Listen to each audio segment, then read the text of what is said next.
All right, I'd like to thank you all for joining us here this morning. I'm Jeff Mankoff with the Russia and Eurasia program here at CSIS, and it is my job to moderate our conversation this morning.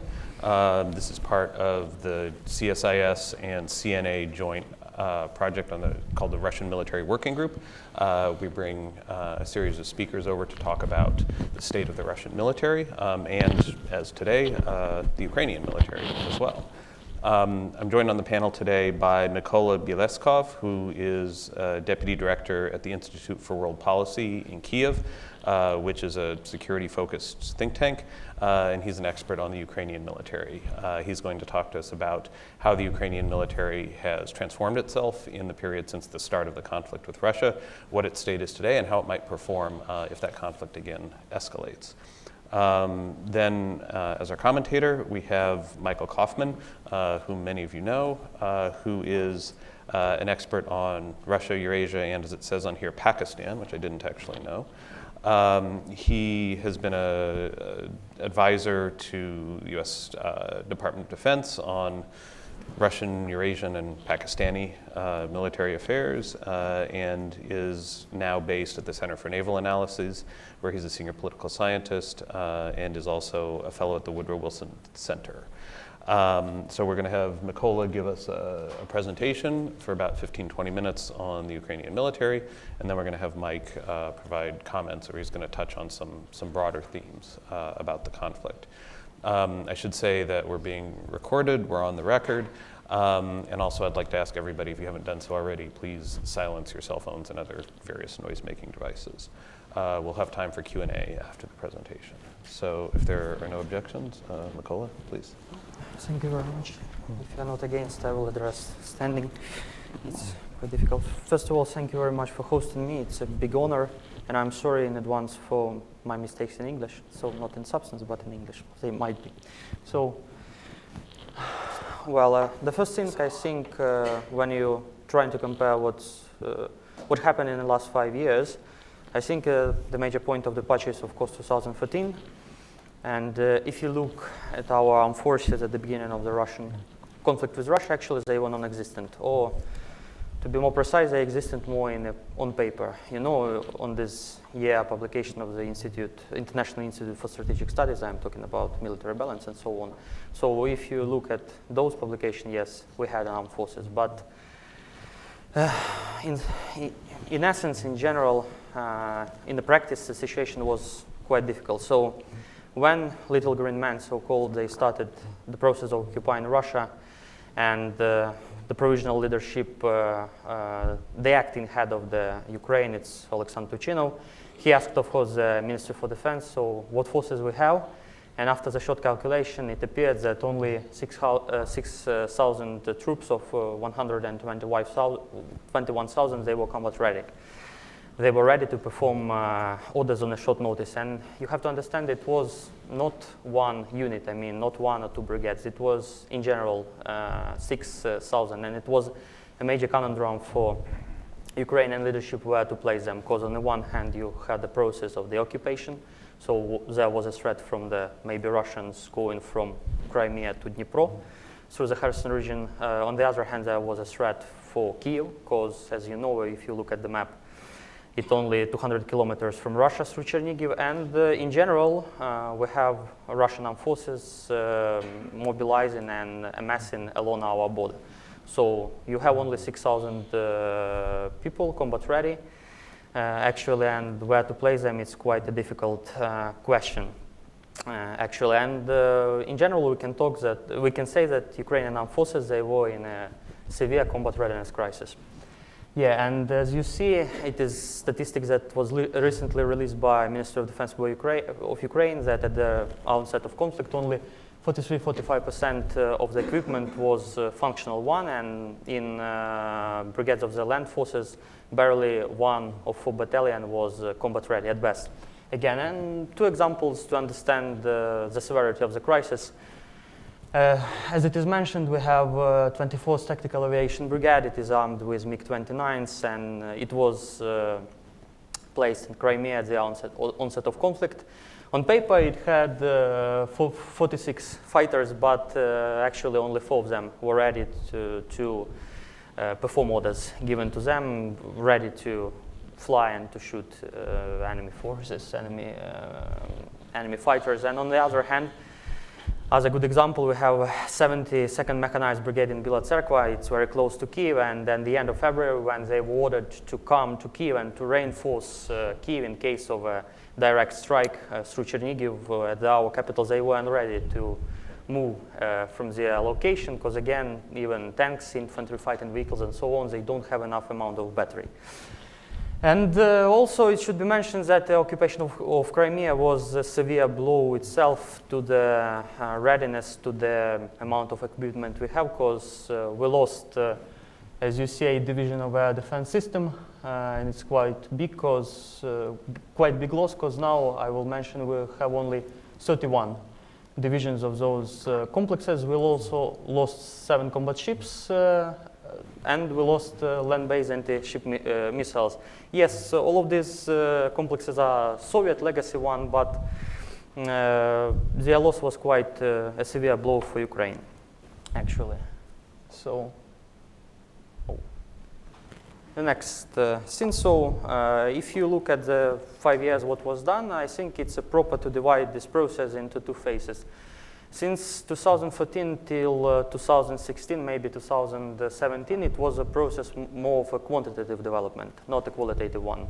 What I mean by a quantitative development, it's actually the saturating of armed forces with functional equipment. Yes, again, we're talking about Soviet systems, Soviet tanks, infantry fighting vehicles, armored personnel carriers, but I think it's a big difference to have forces saturated with this equipment and to have forces that don't have enough amount of equipment. So the major importance, of course, was placed on the rehabilitation of the air defense system in case of major war. And actually, it must be stressed that now Ukraine is not preparing itself not only to the escalation of a possible conflict in Donbass, but it is preparing itself to the all-out war with Russia. And as you know, it's quite important scene in the last conflict, as was demonstrated. So air defense is very important scene. And yes, we started a major process of rehabilitation of those complexes, of their repair, and to continue to operate those complexes. Yes, it's quite a legacy system from the 1980s, but the process is very smooth one, because till this moment, as you see, more than 80% of S-300 system were repaired, and more than 40% of Buk M1 were repaired, and they are combat ready. The same is true if you look at the equipment of the land forces. The major issue in 2014, 15, 16 was just to give the right amount of equipment, of a hardware, and it's quite logical, quite natural that Ukraine succeeded in this regard, because we have 6 major armored factories, and they are quite capable of performing the task of just repairing those systems, and actually they more or less meet this demand. Again, also quite a lot of effort was spent and dedicated to the rehabilitation of our air fleet, and as you see in 2018 it was a major achievement, because in general 50 planes, among them fighters, and also attack helicopters, transport helicopters, they were rehabilitated, they were repaired. Yes, again, it's a legacy systems, but now the rate of combat readiness is quite another one. And in general, in the last 5 years, again, it's official figure, the level of functional equipment is now 85% compared with 35%, but it can be easily explained, because the amount spent on equipment as a fraction of our defense budget decreased more than 3 times, I think. So it's quite logical to expect that we need to have proper result. And another aspect of the solution of a combat readiness crisis is increased training, because yes, in 2013 we didn't have any brigade level exercise, and only 8 battalion, tactical battalion exercises. The rate of exercises was increased, and last year it was more than 30. brigade level exercises, and more than 300 battalion, tactical battalion level exercises. And also air defense systems, they were not really, not also rehabilitated, but we recreated actually the shooting range, because we lost a shooting range in Crimea.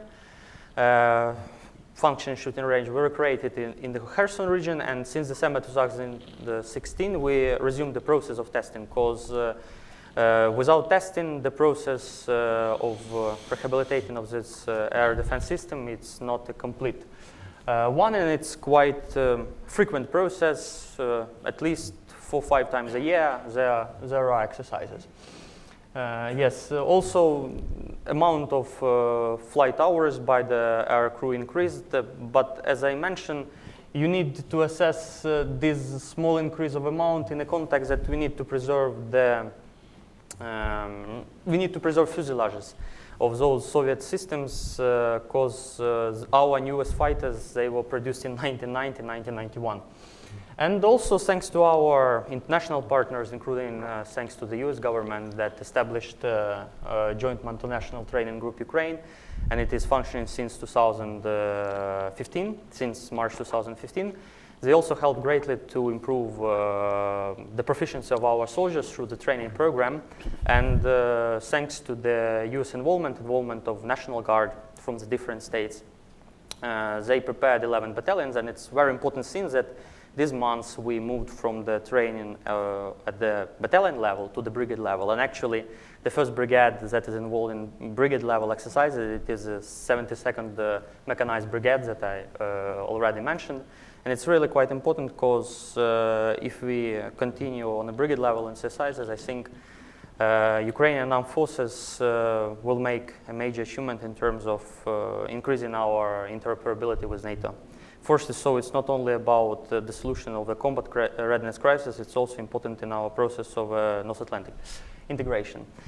But as I said, 2014-16, maybe till 2017 in some regard, it was a process more of a quantitative, not a qualitative development. And only in 2016-17, Ukrainian government was ready to dedicate some amount of money, attention, and resources to the qualitative development.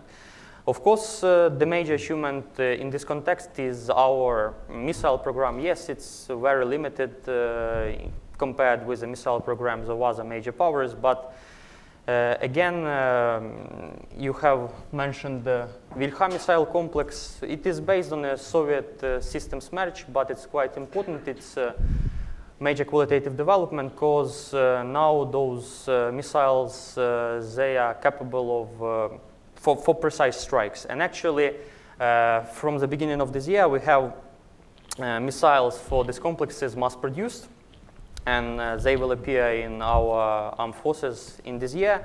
And it's quite important, because this is the very first system in Ukrainian history that is able on its own to achieve some operational effect. Because other formations with other types of armaments, they are really able to achieve operational effects only through the sheer application of mass. And this missile complex, it will produced and provided in a big amount, a necessary amount, it will be able to, I think, to have a major effect in case of all-out war. And again, also we have active work on our first cruise missile. It is called Neptune cruise missile, and this missile will help to somehow remedy the situation with our defense from the threats at sea, because as you know, in 2018, those threats, those events were the major one in Kerch Strait, in Sea of Azov, in Black Sea. So it's quite important for Ukraine, and we are in the process of state testing and the beginning of also mass producing. The other important development is the creation of independent special operation forces. We modeled those forces on the US experience. Actually, it was one of the pieces of advice given to Ukraine to create the separate branch. And the US greatly contributed to the development of the special operations forces, because your government provided major training, funding, Now these forces are in process of development, but they're quite another one compared even to special forces back in 2013-14. Also, we have a process of developing new modernized version of our fighters, of Su-27 and MiG-29.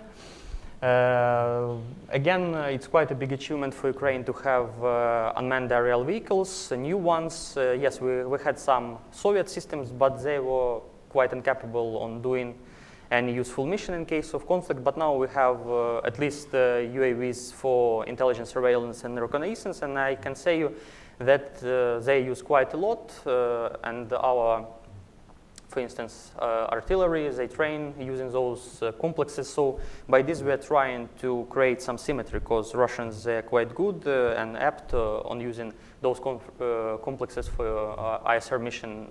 So by this we are trying to create at least some kind of symmetry.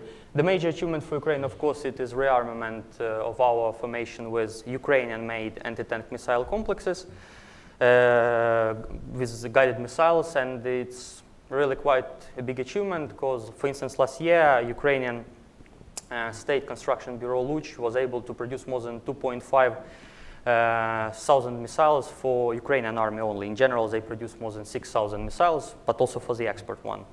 For the export purposes. And it's quite a big achievement. Why? Because if you compare on a number of Javelin anti-tank guided missiles that we received from the United States last year, I think the calculation is not in favor of the assistance of the United States, because we only managed to have 37 launching units and 210 missiles for them, and actually we are prohibited to use those US-provided equipment only in case of war, full-out war. We are able to take them from the storage in Western Ukraine and then to use.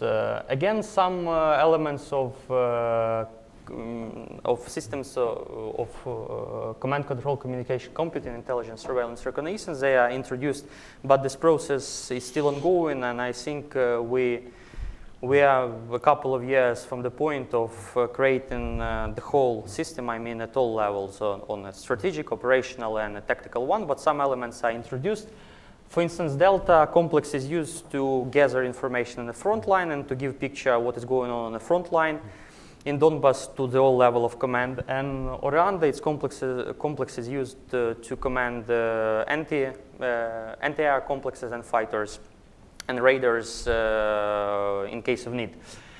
Also, very important thing that should be mentioned, we started a couple of programs that were non-existent.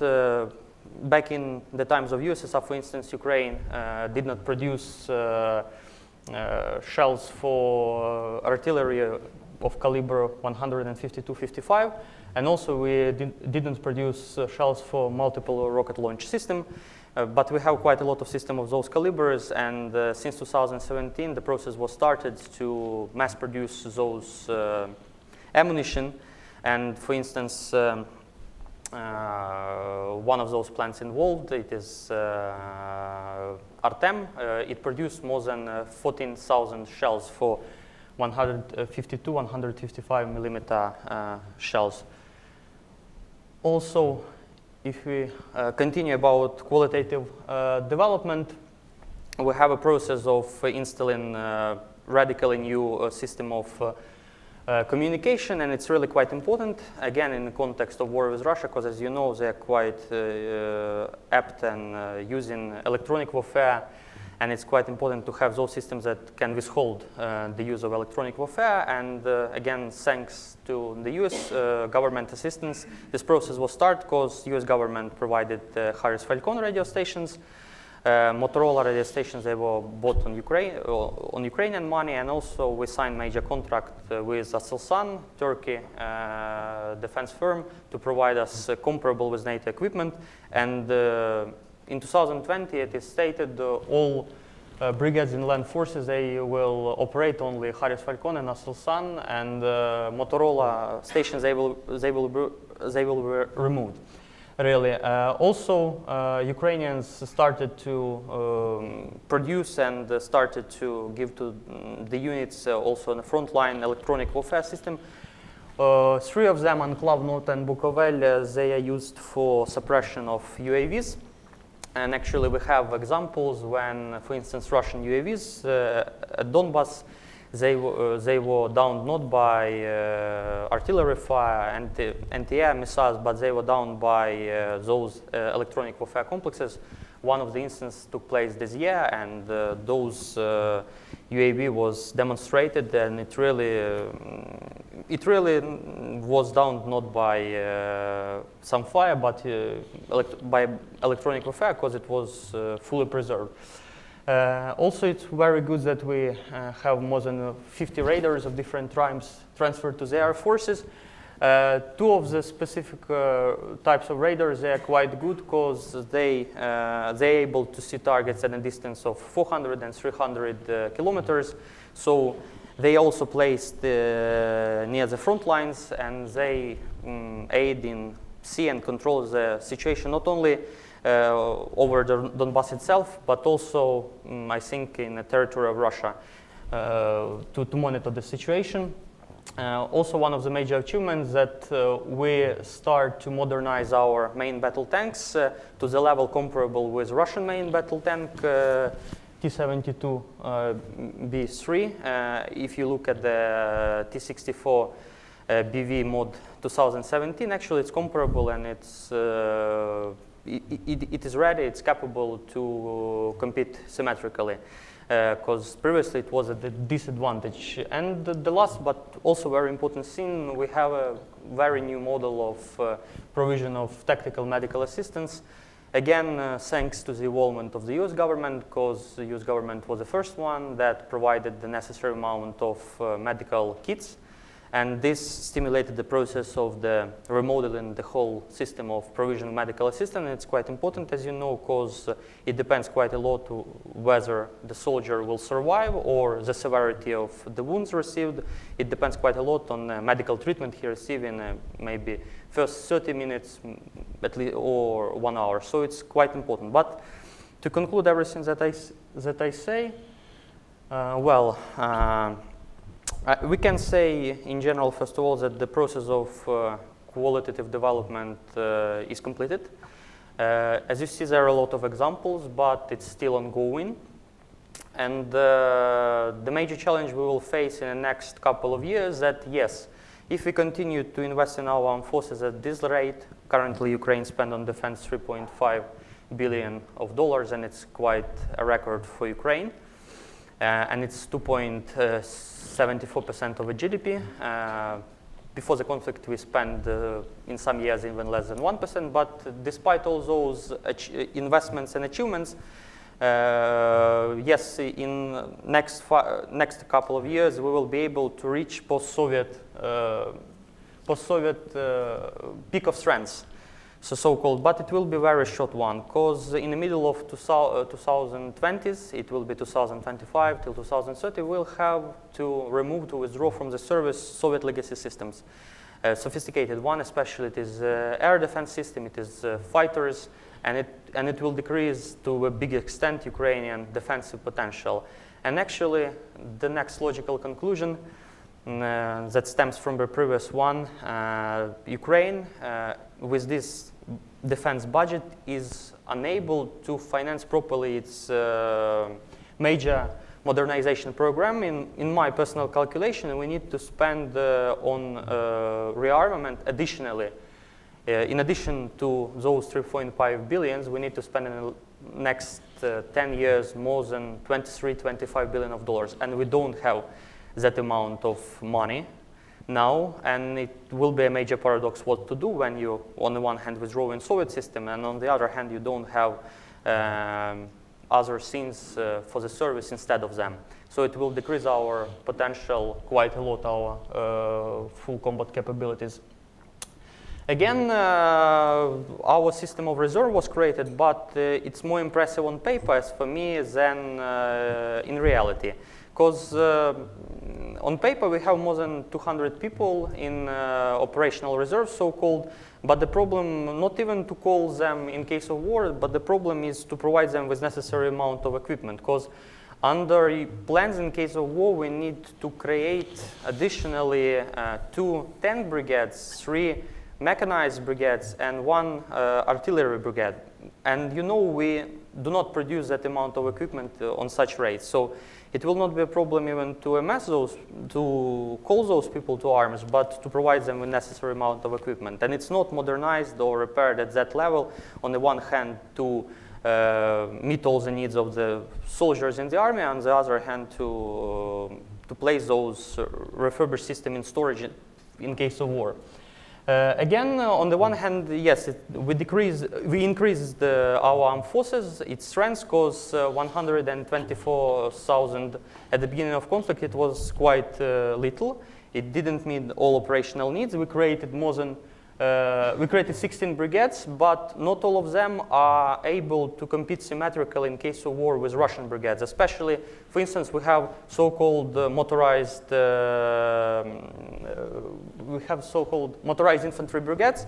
Well, they are very, very poor on the firepower. For instance, they have only 1 tank company, and it will be quite difficult for them to compete with Russian formations. And also the problem with those newly created formations that in some cases personnel needs in those formations only met on the rate of 50–60%. Actually, you'll have the same experience as it was in the USSR, when there were quite a lot of formations, but not all of them were manned properly.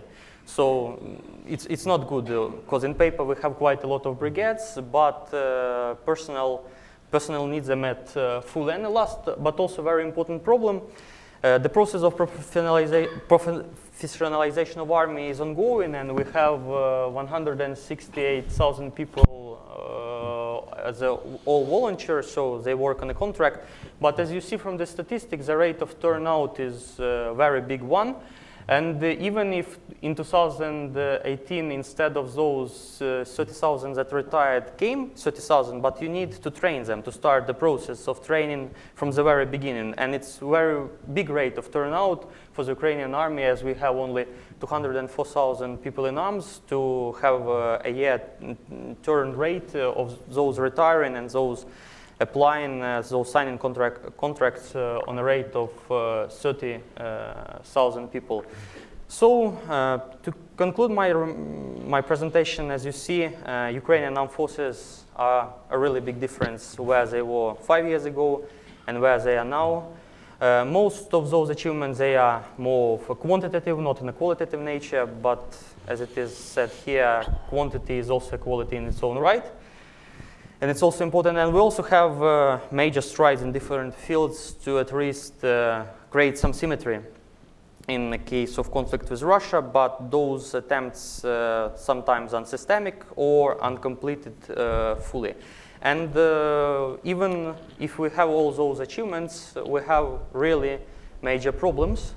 And the major problem, of course, will be our rearmament, because it will cost quite a lot. And Ukrainian economy, it's only, at the current rate, it's GDP only $115 billion, and we won't be capable to finance those modernization needs. And on the other hand, it is known, it was released just recently, according to the US Army, Russia will be at its peak in 2028, but Ukraine at that time would not be at its peak, so Russians are able just to outweigh, for instance, when Ukrainian potential will decrease again, so, and there will be also a symmetry increase. So that's, I think, the whole picture, what Ukrainian forces were, what they are now, and what are their prospects as for tomorrow. Thank you.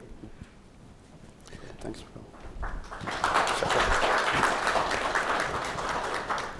Okay, thanks, Mikola. That was pretty comprehensive, covered a lot and in a lot of detail, and I think there'll be a lot of questions when we get to that point. But first, I want to turn the floor over to Mike. Oh, thank you, Jeff.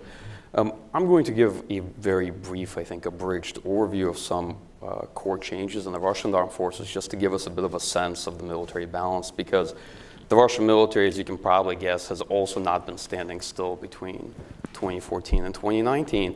And I have some comments regarding Ukrainian forces, but I think I best save that for the Q&A, and hopefully the conversation we're all going to have will bring that out. And I'll cover just very briefly some, I think, relevant changes in the Russian military, particularly the ground forces, force posture, procurement, and the qualitative changes in the Russian military since 2014. First and foremost, I think the biggest difference that you have from 2014 and 2015 is the return of very large, permanently based Russian ground force formations on Ukraine's borders, which principally almost didn't exist at the start of this conflict in early 2014. By that I mean the return of the 20th Combined Arms Army to Voronezh, which is slowly being filled out with 2 motor rifle divisions, the 3rd Motor Rifle Division, the 144th. These will take some time to fill out, but they're going to be pretty large ground force formations as they build out. The expansion of the 1st Tank Guards Army, headquartered in Moscow, going all the way towards 6 full regiments as opposed to the 2 maneuver regiments that it started with. The creation of the 8th Combined Arms Army in the Southern Military District directly across from Ukraine, which is now basically completely filled out with the 150th Motor Rifle Division, which is a very large, very heavy firepower unit. The expansion of Russian Airborne, which has gained armor battalions, is now finally still steadily adding regiments. And some of you know there's a permanently based airborne battalion now in Crimea, along with other units there. Probably one of the biggest changes has been, since the annexation of Crimea by Russian forces, the resurrection of the Black Sea Fleet is a sizable naval force, but much more importantly, the expansion of the 22nd Army Corps there, integration of a number of Ukrainian units that chose to join the Russian armed forces and their equipment, together with the expansion of the military footprint in Crimea at large, and a heavy focus on an investment in modernization of Russian forces, first and foremost on the Southern Military District, that is the units in North Caucasus and those across from Ukraine in the east, and also the Army Corps in Crimea, which belongs to the Southern Military District. So those receive preferential treatments. As you know, by now, all the air defense units have been replaced there with 4 separate regiments of S-400, so on and so forth. That is, the dated equipment they had has been substantially modernized. And moving forward, you also have now the expansion and reconversion of brigades in Southern Military District back towards divisions. I mean, namely the 19th and 136th Motor Rifle Brigades. So in general, we're looking since 2014 into a substantial expansion of Russian ground force formations. They are somewhat based on a mobilization scheme that is, in a sense, they will not be fully manned. A lot of them will have maybe at least 1 regiment that's likely to be empty and will be manned in the case of large-scale war. But they will be in a fairly high readiness of staffing, fairly high level of staffing and readiness, and they'll be able to force generate far more battalion tactical groups or entire regiments on fairly short notice, and they'll be based in very close proximity to Ukraine, spanning Ukraine in a ring all the way from the border with Belarus down south, and including the Crimean Peninsula. This does not include the actual 2 army corps that Russians have set up as the separatist forces in the Donbass. Those are much smaller and much less equipped formations, but they're pretty sizable. They may number as many as 30,000 strong. And I've seen questionable tables of equipment for them, but you could potentially rate them as being strong enough to hold off any offensive well long enough for Russian forces to intervene directly from across the border. That is also a fighting force that's notable. It may not have a huge amount of offensive power, but it does have quite a bit of artillery and still quite a bit of fighting power to hold that separatist territory. On the spending side, so we are into the 2nd State Armament Program in Russia, the 2018 to 2027 State Armament Program. These are principally 5-year plans. They get revised every 5 years.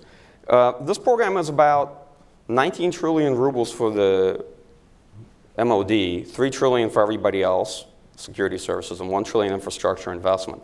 What does all that mean? It's a pretty substantial amount of investment. Overall, Russian military expenditures have stayed pretty steady at about 3.6% of GDP. They're sequestering at about 3 to 5% reductions, maybe based on inflation. But the Russian defense budget is holding. In fact, it's almost slated to go up next year and the year after that. That's a lot of purchasing power. The purchasing power multiplier now is quite high.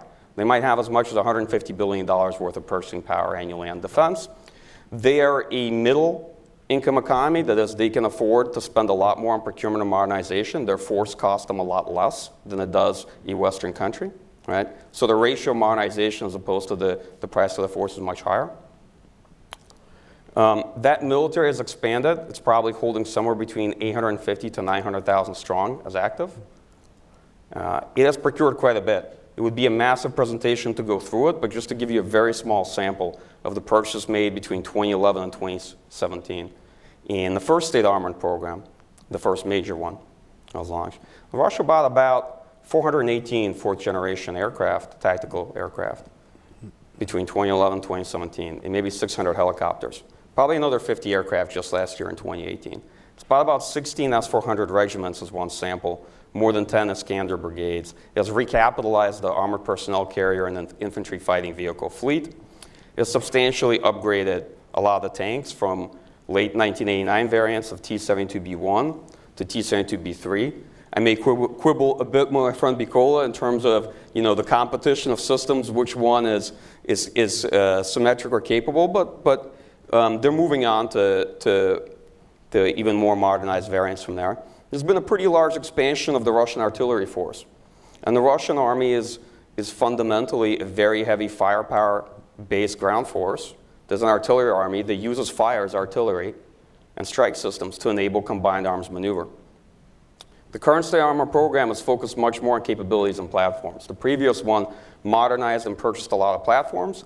This one is buying a lot of munitions. Conventional strike munitions, precision-guided weapons, and the like. A lot of things that the Russian military has been missing and trying to get them in quantity because quantity in advanced weapons and precision-guided weapons matters. And last, the qualitative change in the character of Russian armed forces.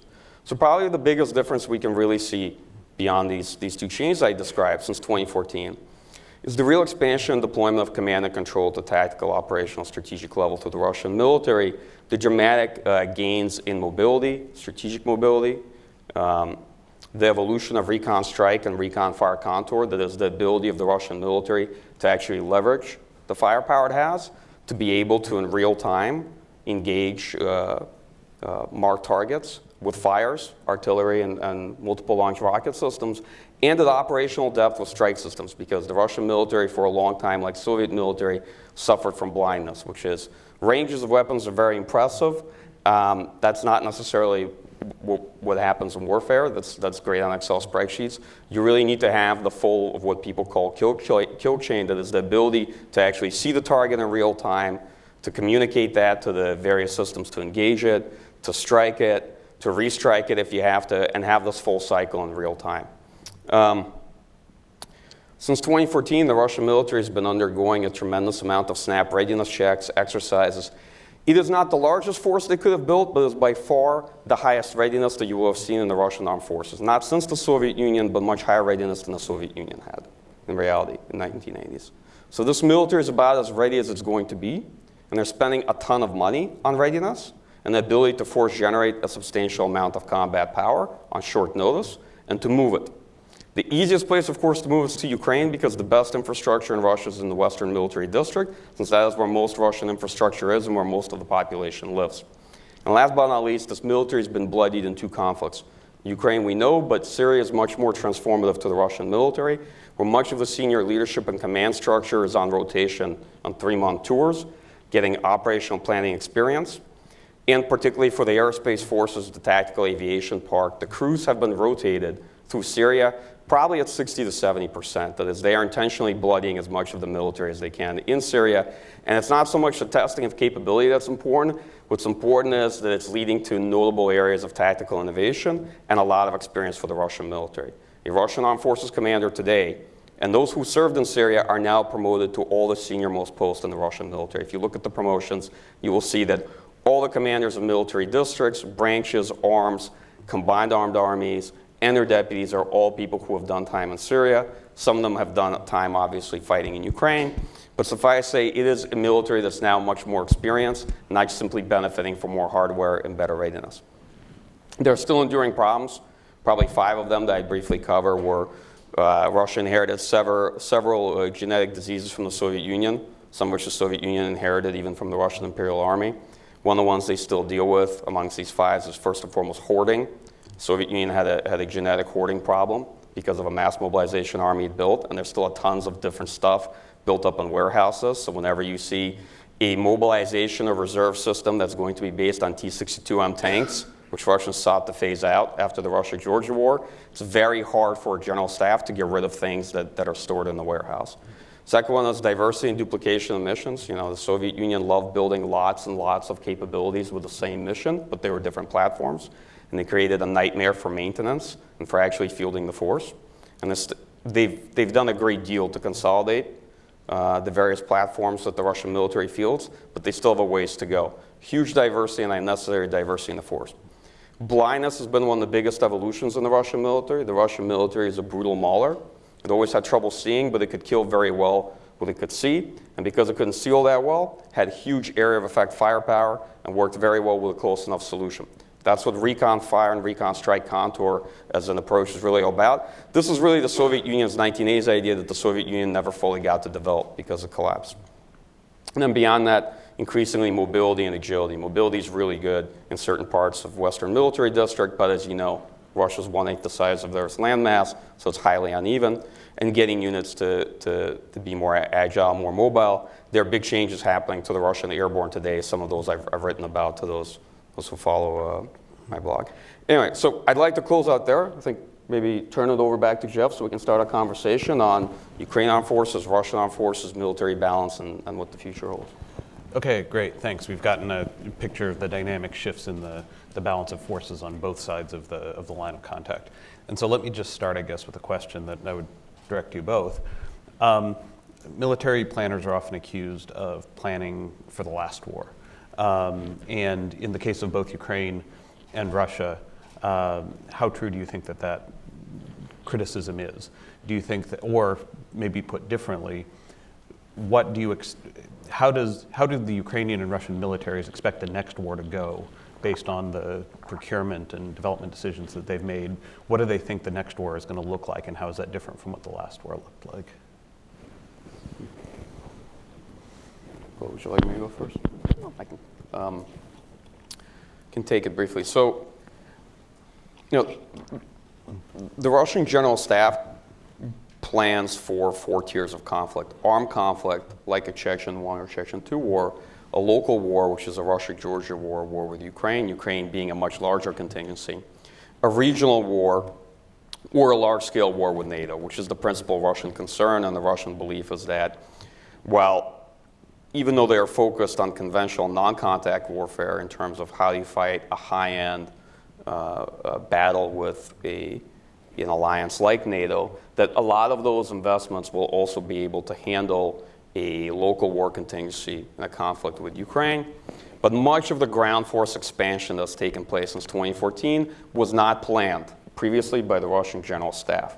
It was believed by them that their principal contingency was NATO, and that building large ground force formations was not the best way and the best investment to handle, best way to handle that contingency, because they saw the war with NATO as being one where the initial period of conflict is decisive. That is, it's going to be a 2-3 week war, and the U.S. way of war being aerospace blitzkrieg, and there's no point building large ground force formations if you can't solve the key problems in the U.S. way of warfare. And so a lot of these ground force formations were really principally meant for Ukraine. Are they planning to fight the last war? Well, the war's obviously first and foremost not over, but much of the conflict in Ukraine for Russia has been basically 2 major engagements with fairly small groupings of forces, of battalion, tactical groups, and much of the rest of the war has been position warfare and indirect fires. That is not how the Russian military actually plans to fight, right? The Russian military plans to succeed in the initial period of war. It plans to engage in maneuver warfare, and it typically plans to defeat adversaries within a week or 2 weeks. And you have to be very careful not to make a lot of mistakes that the Georgians made between 2004 and 2008 in their defense procurement, their force expansion, their modernization. I would say Ukraine's not repeating all of them, but I think in my view, Ukraine is definitely repeating a lot of them and should be very cautious in terms of assessing the military balance between themselves and the Russian armed forces. That makes sense. Be curious to hear Mykola's views. Well, Ukraine is preparing itself only for one contingency, as I said. Actually, one major contingency is all-out war, as I said, with Russia, and also we are preparing for a major possible escalation on the front lines. Well, in terms of what we are having the dynamics, I think we have the following dynamics. Russia as a power with a big potential, with a big abilities, they actually setting the agenda. And Ukrainians are trying to create some either symmetrical balance or asymmetrical balance. As I said a couple of times, if you look even at the front lines, what we have and what we lessons learn, we learned quite a lot about, for instance, Russian electronic warfare potential and need to guard from it at least. We fully see the potential of combining those artillery and multiple rocket launchers with a reconnaissance IV, because it like 70% of the those who perished, who died in the case of in a war, they died not from the tank-to-tank battles. They died from the actually those engagements, those artillery fire and multiple rocket fire. So on the one hand, Ukrainians, as I said, trying to install those complexes they can fight specifically with unmanned aerial vehicles. They can persist, create problems in their function. And on the other hand, we're also trying to wield our own intelligence, surveillance, and reconnaissance UAVs to create some symmetry. But for Ukraine, it's quite difficult, again, to create symmetry, because Russian budget for the procurement of new equipment is $17 billion a year, $17 billion a year. Ukrainian is less than 1 billion. As I said, on the other hand, again, Ukrainians are trying to actually recreate Russian experience of this creating a kill chain. So actually, as I said, those Project Vilha, those modernization actually of the SMERGEI missiles, Ukrainians are also trying to create this kill chain, and those Turkish UAVs that were bought and demonstrated last week in Ukraine, they also can be used for in-depth surveillance, and compared with Ukrainian UAVs produced, they have a chance to withstand, for instance, Russian electronic warfare. So they have a chance to provide the necessary coordinates for attack. But of course, yes, the major danger for Ukraine is to to respond symmetrically. And now, for instance, in Ukraine, we have a major debate, as for me, a very stupid one, how to respond to violation of the INF missile treaty. And a lot of Ukrainians, they are thinking that we can provide a symmetrical answer. So by fielding those intermediate range missiles, but it's quite, as for me, unreasonable decisions that can bankrupt Ukraine. And it's unnecessary one. Because people are thinking that if you can field missiles that can fly to Russia, it will deter Russia. Even the salvo of maybe at best chance 100 missiles, it's quite difficult, I think. It won't happen, so Russia won't be deterred. But yes, there are some fancy ideas to symmetrically respond to the Russian violation, and in general to symmetrically respond to the Russian arm building. But I think in future we will see the same picture. So Russians will be setting the agenda. They will be fielding new equipment, creating new techniques of using, and Ukrainians will be the sides that will try to find either symmetrical response or to try to find some ways to decrease the efficiency of Russian ways of war, again, to distort the so-called kill chain and so on.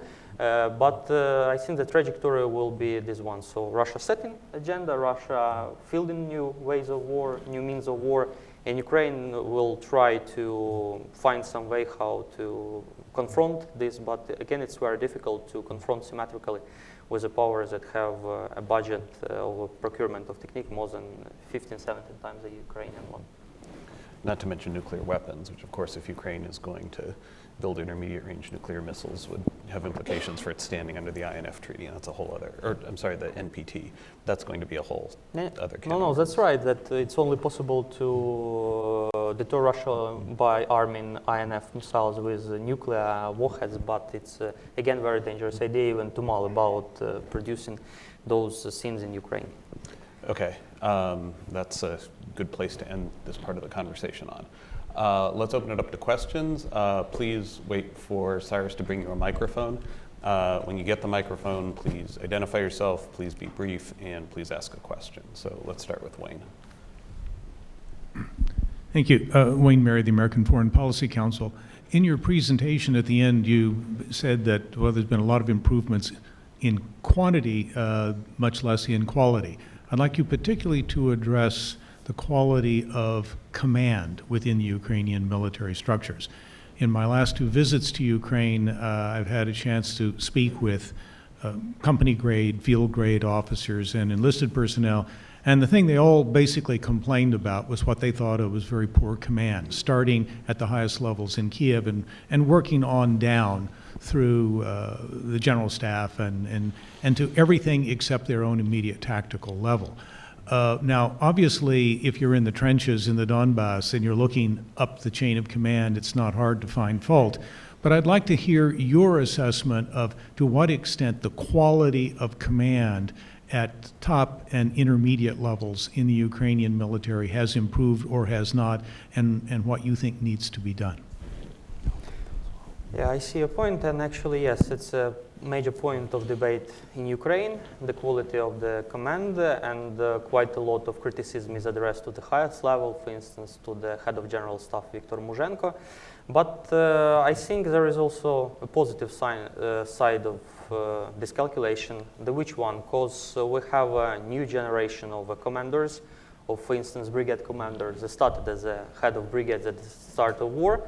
They had combat experience, and now they are commanding, for instance, the whole branches. Like we have General Zabrodsky, that was a commander of the 95th Air Assault Division at the start of the conflict. They were quite good at the raiding beyond the front lines in the summer of 2014. And now he's promoted, actually he is head of the Air Assault Forces. And I think in some time we will have those people who at the beginning of conflict they were on a middle or a lower level, they will be promoted. But this process I think will be a slow one. Yes, now the leadership, the upper leadership, the upper echelons, they are dominated by people with a Soviet experience, Soviet education. They dominate, but in some time I think we will see those people with the combat experience, people with the new generation, new approaches, who see the conflict not from their headquarters, but who see the conflict firsthand and who know the Russian way of war, so-called. I think we will see them in a command chain, so at the upper command. But this process will be a slow one. I think it will take the next 5 to 10 years, but despite all the problems, I think we have some positive developments of those commanders being promoted, those who have first-hand experience of war. And if we compare this problem you said with the problem I said, I think it's much more important that we have a high turnover rate of those people of retiring. And we need, for instance, trying to change how things are done. I mean, there is quite a lot of paperwork. Again, we inherited it from the USSR. I mean, officers now spend quite a lot of time doing their paperwork, not training, not preparing for the future conflict, possible escalation. They are spending time on the paperwork, and I think we need to take those steps, and they are much more important as a reason for people retiring. So we have, yes, a problem of this upper echelon from the previous era, but this is not, for instance, a major reason why people are retiring from army, people with a first-hand war experience. And there are, I think, other important problems to be addressed. So yes, it's a problem. It's not a huge one. It is in the progress of solving, and there are some other problems to solve.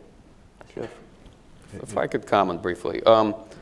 My sense of it is, and this is from colleagues that work with Ukrainian forces, I focus primarily on the Russian military, not so much the Ukrainian military, is that there is some skepticism that NATO transformation in Ukraine is, at least so far, is much more cosmetic than it is real, and that the general staff really remains fundamentally a Soviet officer corps, and a fish rots from the head. And there are big issues in senior level professional military education, which is a curriculum that a lot of people have described to me as principally being neo-Soviet that needs to be heavily reformed. And even at the more tactical operational level, Mykola raised the Joint Multinational Training Group.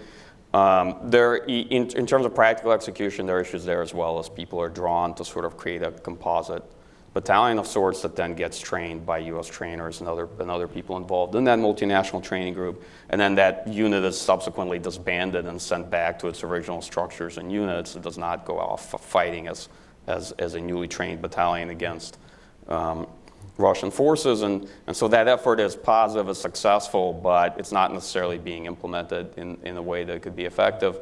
And the Joint Multinational Training Group effort was supposed to be taken over by, I think, Ukrainian trainers in 2020. And from what I hear, Ukraine is not in good position to be able to do that right now. So across the board, I think, particularly at the senior officer corps level, there are still big issues. Okay, Sam. Sam Bendit, CNA. Mykola, thank you very much for this presentation. Wanted to ask if you could offer more details about how Ukrainian MOD responded to military innovation. You mentioned UAVs that were purchased and acquired, but what about other new technological developments and the way the Ministry of Defense is meeting the challenges of the new war?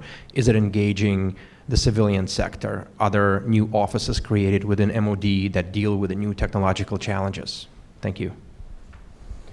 As far as I know, there is an office dedicated to reforms, but it's not an office that is responsible for addressing Russian ways of war. So I don't think that, as far as I know, that there is a special organ created to address those things. Usually it happens through the traditional chains. I mean, lessons are learned, and summer program is instituted, the summer procurement program is instituted. I can say that we have as such separate, separate organ created for these purposes. On the other hand, as far as I know, US officers, US Army, and in general, US MOD is trying to learn quite a lot from the Ukrainian conflict. I mean, there were TRADOC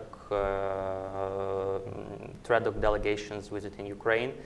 So they are learning also from our experience, but I can say that we have a special organ dedicated to implementing those reforms. It is doing in traditional ways.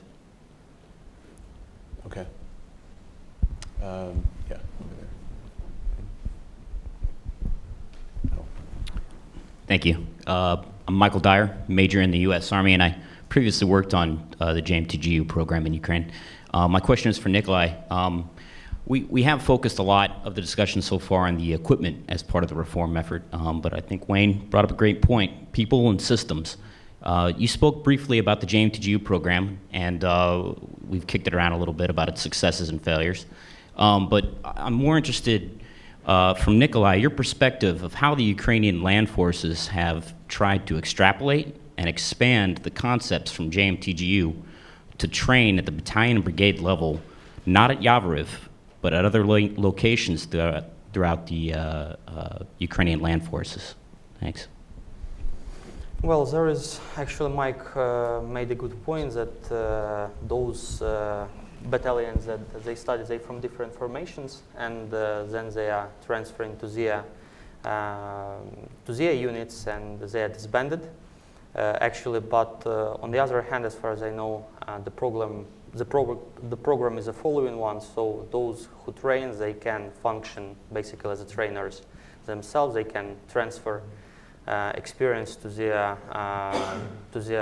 comrades who were unable to take part in those trainings. So the process is more comprehensive. So it's not only dedicated to it's not only taking place in the Yavoriv, so it's a more comprehensive one. And on the other hand, as I said, we have a brigade level now training issued and started, and it will somehow remedy the situation when we have only battalions from the certain brigades taken.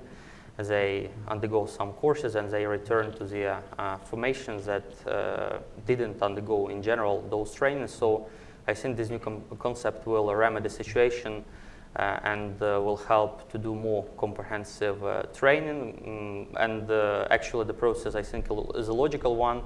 First, those brigades will start at the lower level, tactical level, and levels of company battalions, and only at the end of training they will function as a brigade itself. So I think the situation, this transfer of training, it will remedy somehow the situation when, yes, we have only certain battalions of a brigade taken, and 11 brigades for the whole army. It's quite little because our land forces, they have 19 brigades, and in each brigade there is at least 4 battalions, so it's quite a little, and brigade level exercises, they will bring more comprehensiveness in this training and remedy this situation that you mentioned actually. And the problem it created, how to transfer this experience gained at the hour. Okay. Yes. Hi, Alec Metz with the Global Security Contingency Fund at State. I was wondering if you could speak briefly about the development of the National Guard of Ukraine. It's my understanding that that's, again, tens of thousands of extra soldiers who are able to operate in certain portions of the JFO, and just how that formation has changed since 2014. That's a good question, because we have just a couple of days anniversary of recreating National Guard, because actually Ukraine had this formations till 2000. And yes, those formations, there are 45,000 of National Guards. They took part in a joint forces operation in Donbass, and yes, actually they are trained not only for the purpose of upholding internal security, the order, and so all they are trained and they are equipped for the possible participation in the all-out war.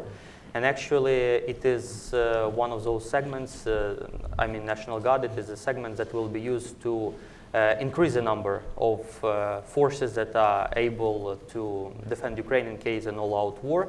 So they are equipped to this extent. They have, basically they have the same amount of equipment, the same structure of equipment.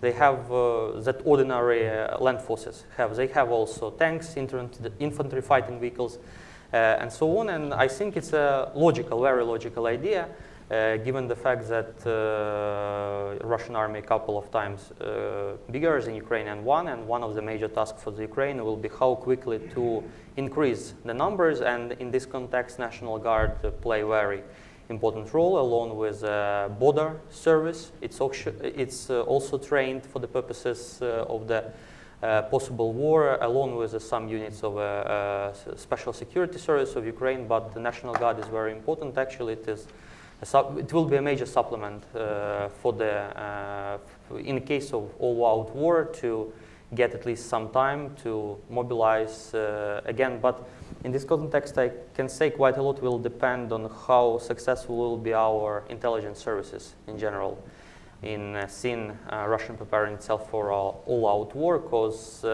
if we start preparing when the scenes will go badly, I mean, we will have open conflict. I think we will lose. We need to monitor quite a lot the situation and carefully, in order also to engage National Guard trained specifically, not only for internal security, but also for the possible conflict with Russia, big war. Okay, do we have any more questions? Once, and twice. Okay, we actually get to wrap up an event on time, which I'm very happy about. Thank you all again for coming, and please let's thank our speakers.